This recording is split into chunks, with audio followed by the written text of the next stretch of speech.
Well, 30 years ago this Friday, the very first mobile communication device was introduced here in Korea.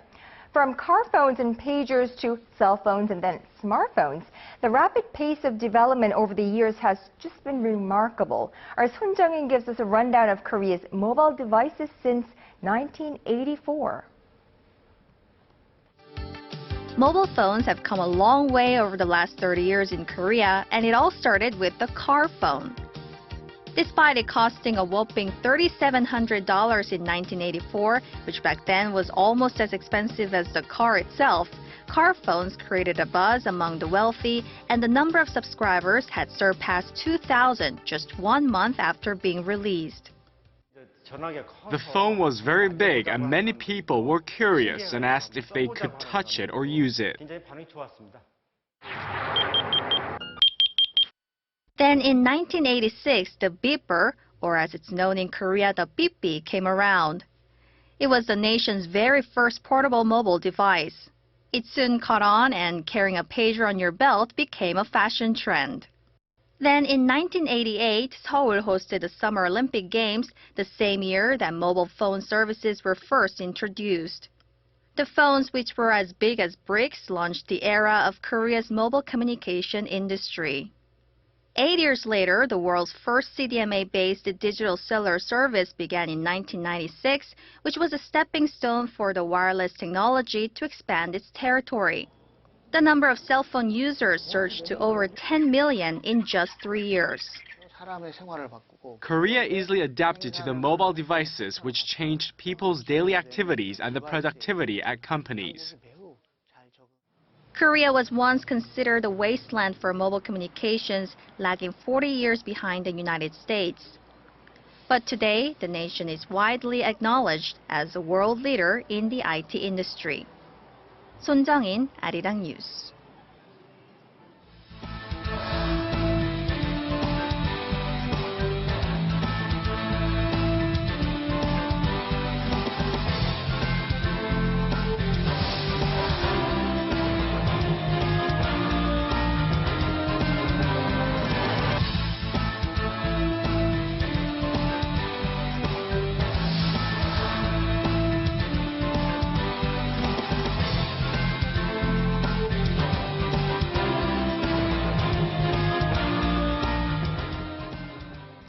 Well, Statistics Korea has released its annual Social Indicators 2013 Social Indicators Report. Now, this report includes the latest available economic, financial, social, and environmental indicators for the lives of the Korean public. And there are some interesting points of note, and for a closer look, we are joined live in the studio by Dr. Kim Byung-ju, the head of KLNP Consulting, and of course, our regular commentator on this program. Good afternoon to you, Dr. Kim. Good afternoon. So there in this report, we see some interesting snapshots of this country that may have economic and business implications. Right, absolutely. I mean, this comes out every year, but every time there are all these interesting new things that we want to pay attention to. And let's start with IT business here. There's a new statistics about how many people are actually using mobile phones, and this is not new. What's interesting here is Korea is a country that has 50 million people. So obviously what you see right there, the number total, it's over 50 million. What that means is probably in my calculation, 1 out of 10 people have an extra phone. So 2 mobile phones. Right. So we have mobile phones that exceeds our population number here. Even babies counted, we have more mobile phones. And as you can see, the blue part, smartphones, they continue to increase. And the magnitude of increase is pretty big within a year. And at the same time, of course, the non-mobile, non-smartphones, their number have decreased. But in total, we have more mobile phones being used. Right. I mean, that's not a surprise to me. I see, you know, everyone. Exceeding population? Right. Well, exceeding population even, because I see people with, you know, a number of smartphones, right, with 2 phones, using them both simultaneously even. Right. Now, one surprise we found was that the ratio of high school students entering college is dropping. Now, that's a surprise for me, because we all know the kind of the education fever that runs along the Korean apparent. Right, exactly. For other country, like a number of students entering college dropping would be a bad news. But for Korea, this I think is a good news because we've been pointing out the number of the students going to college is just too many. And let's bring up the numbers here. And finally, in a very twisted case, the dropping numbers there is a good news, meaning that students are having more choice. What you notice here is a male and female. The drop in the total, I think, has a lot to do with the relatively speaking, rapid drop in the male student population entering college. Meanwhile, at the same time, female students, they continue to go into college in higher numbers, more than male students, and their number is increasing. So, interesting phenomena here to note. Well, definitely changing dynamics amongst the female population here in Korea.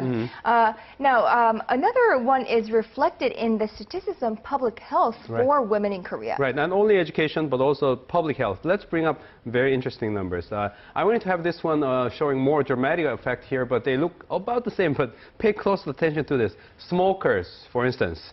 Male smoker, the number is going down by about 3.5%. So the blue bars represent the males, right? Exactly, right. And then red bar represent female, and the more smokers among female population, about 1% increase. So while men are trying hard to quit smoking, more women are smoking these days. Maybe it has to do with the pressure with education and jobs and all that kind of stuff. Interesting numbers. And I think it also may have to do with the view or perspective, changing perspective of the society where, Possibly. Before, I suppose years ago, those females who smoked that was frowned upon. Right. But, I think that's different now. Same story about drinking. Let's bring up the next picture on drinking. Heavy drinking, well, there could be various different definitions about what heavy drinking means here, but the Statistics Korea just used the most common way of excessive drinking, going beyond just casual drinking. And here,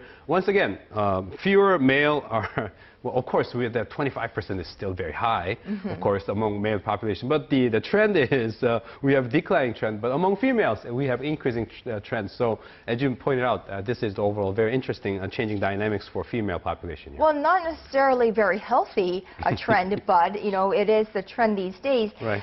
There are also signs that more Koreans are focusing on themselves, perhaps turning more self-centered in a good way, right? Right, right. The thing is, the good and bad news combined together. Let's bring up next graph here. And the thing is, we have just learned Koreans are giving less to other people. And this is a little bit of a disappointing trend. Cash donation from a year ago until last year, we saw a decrease here. But at the same time, as you mentioned, cultural activities for individuals. These are the percentage of individuals who are telling us that they are enjoying cultural activities. So, as you said, more focus upon ourselves. That's what we notice. Right, but giving less, that is not exactly a good thing. And I suppose with the rapid or with the gradual economic growth, we should be giving more. Yeah, that's what I was expecting. Right. I mean, that's something that we should look into in terms of the psychology behind that. Right. Now, just a shallow observation may say the Koreans are turning selfish. Well, we'll have to wait and see what that means. In terms of such activities, cultural activities, we find that the reason why Korea's movie industry is on an ever-growing trend. Right, exactly. Very interesting number. Let's bring it up on the screen here. And there is a reason why we have Avengers 2 being filmed here in Seoul. Well, last year we had 200 million tickets sold here in Korea movies. As I mentioned before, we have a population of 50 million. So 200 million means every person saw at least 4 movies each. So that's a lot of number, and per capita, that's #1 in the world. In terms of, in terms of number of the total amount, 200 million, that's like a #5 or #4 in the world, but per capita, Korea is the largest. So indeed, it shows 85%, 86% of people are saying they're actively watching movies as a time to spend their leisure time, and there are other entries, but very interesting number. Right, and I suppose that has something to do with the advanced facilities here in Korean theaters. Right. Compared a very to strong Korean movie industry too. Right. That is correct. The local homegrown movies are on the rise as well. But not only that, but the facilities of the theaters compared to others in the world, I think is outstanding. I agree, definitely. Now, and Koreans are not just watching more movies, but they're traveling more overseas for vacations, right? Right. Last graph to bring on to the screen here. We know the overseas travel has been increasing. Let's bring it up. Yeah, it has been increasing. But Overseas travels last year, 17%, over 70% of Koreans had overseas travel. I think that's an interesting number, which I didn't know before, and it just tells us how fast that industry itself is growing, and it could mean a lot of things for our viewers overseas who may be involved in leisure and tourism industry here. Well, also important and very welcome news, it seems to be that, more people are traveling within this country as well. Of course, yeah, So, that's 67% is pretty high too, right? So there's a growth on both fronts there. Yeah. All right, very interesting social phenomena going on here in Korea, and we look forward to next year's report and how that has changed from this year. Okay, let's do that. All right, Dr. Kim Byung-ju, thank you so much for today. Thank you.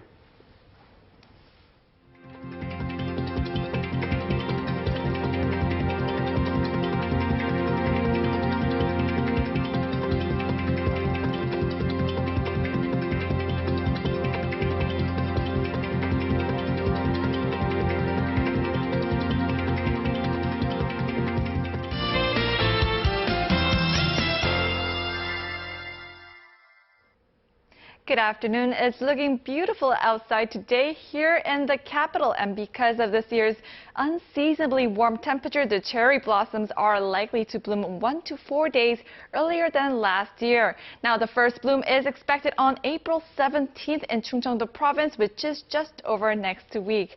Now, for more details, let's shift over to our satellite map. Although the sky is looking very clear, we currently have high levels of fine dust throughout the nation, so make sure to wear a mask on your way out.